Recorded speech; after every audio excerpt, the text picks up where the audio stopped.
Et si l'Afrique n'était qu'un seul pays ?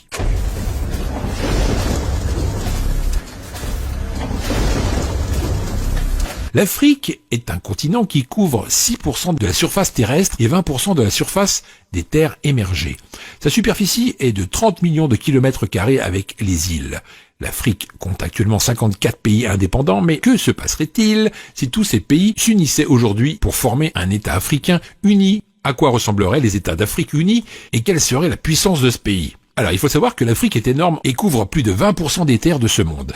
Il fait environ 3 fois la taille de l'ensemble de l'Europe. 1,2 milliard de personnes vivent actuellement en Afrique, soit 16% de la population mondiale. L'Afrique connaît actuellement le plus grand boom démographique du monde.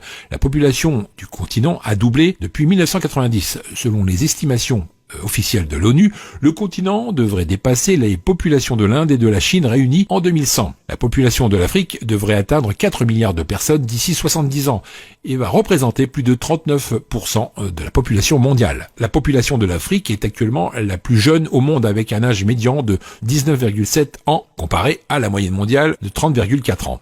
Les taux d'alphabétisation sont également bas avec seulement 64% de la population considérée comme alphabète. Mais cela varie de région en région.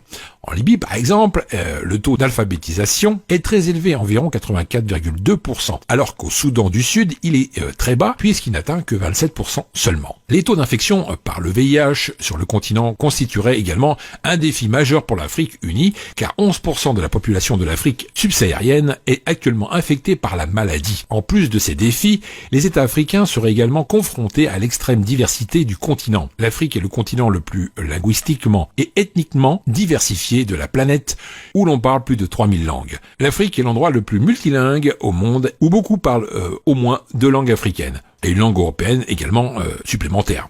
Une situation similaire à l'Afrique du Sud, où il y a 11 langues officielles. En Afrique du Nord, la langue la plus utilisée, c'est bien sûr l'arabe, et elle est parlée pas moins de 70% de la population vivant dans cette région. Nous avons 20% de la population vivant en Afrique du Nord qui parle le berbère. Dans les pourcentages restants, on y trouve l'anglais, le français et le portugais. Et pour la religion de cet État, 47% de la population serait musulmane, 47% serait chrétienne, 10% restera toujours dans les anciennes traditions africaines et 2% seraient athées ou sans religion. Passons maintenant aux 10 plus grandes villes de cet État. La plus grosse ville serait sans doute le Caire, avec une population estimée à 23 millions d'habitants. Et en deuxième place, le Lagos, avec 22,9 millions. Ensuite, nous avons le Gauteng, avec 13 millions. Puis Kinshasa, avec 12 millions. Nairobi, avec 8 millions. Luanda, 7,9 millions. Alger, 7,8 millions. Khartoum, 7,3 millions. Ibadan, 7,7 millions. Et en 10e place, Dar es Salaam, avec 5,6 millions d'habitants. En ce qui concerne la puissance militaire de cet État, alors là, c'est du lourd, mes amis. L'État africain uni pourrait aligner plus de 5 millions de soldats. Elle pourrait avoir également 7 millions de réservistes.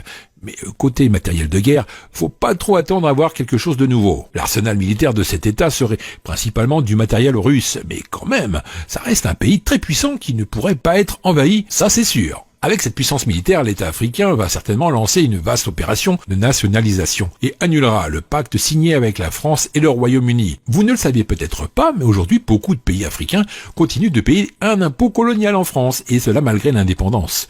14 pays africains sont obligés par la France, à travers le pacte colonial, de mettre 85% de leurs réserves à la Banque centrale de la France, à savoir le Bénin, le Burkina Faso, la Guinée-Bissau, la Côte d'Ivoire, le Mali, le Niger, le Sénégal, le Togo, le Cameroun, la République centrafricaine, le Tchad, la République du Congo, la Guinée équatoriale et le Gabon. Enfin, sachez que la France ne leur permet d'accéder qu'à seulement 15% de leur argent par an. S'ils ont besoin de plus, les pays africains doivent emprunter. En ce qui concerne les richesses naturelles de cet État, il y a de quoi remplir les poches de tous les habitants de ce grand pays. En effet, l'Afrique détient 90% des ressources naturelles de platinium, 50% des ressources d'or, 50% des ressources de diamants et 33% des ressources d'uranium.